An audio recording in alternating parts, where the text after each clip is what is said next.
வணக்கம் நண்பர்களே! இந்தியாவில் முதல் முறையாக நதிக்கரை கலங்கரை விளக்கத்திற்கு அடிக்கல் நாட்டப்பட்டுள்ள இடம் அசாம்.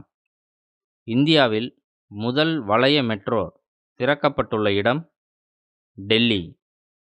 முதல் கேலோ இந்தியா பழங்குடி விளையாட்டுப் போட்டி நடைபெறும் இடம் சத்தீஸ்கர். ப்ராஜெக்ட் கங்கா தொடங்கப்பட்டுள்ள மாநிலம் உத்தரப்பிரதேசம். சுதர்சன் என்ற ஏஐ கருவியை அறிமுகப்படுத்திய அமைப்பு செபி. ஈரான் புதிய தலைமை மதகுருவாக தேர்வு செய்யப்பட்டவர் மோஜ்தபா கமேனி. சிஐஎஸ்எஃப் நிறுவன தினம் கடைபிடிக்கப்படும் நாள் மார்ச் 10. லமிட்டியே என்பது எந்த நாட்டிற்கு இடையிலான கூட்டு இராணுவ பயிற்சி? India seashell. இந்த பதிவு உங்களுக்கு பிடிச்சிருந்தா லைக் பண்ணுங்கள், நண்பர் ஷேர் பண்ணுங்கள். இன்னும் பல பதிவு பார்க்க நம்ம சேனலை சப்ஸ்கிரைப் பண்ணி சப்போர்ட் பண்ணுங்கள். நன்றி, வணக்கம்.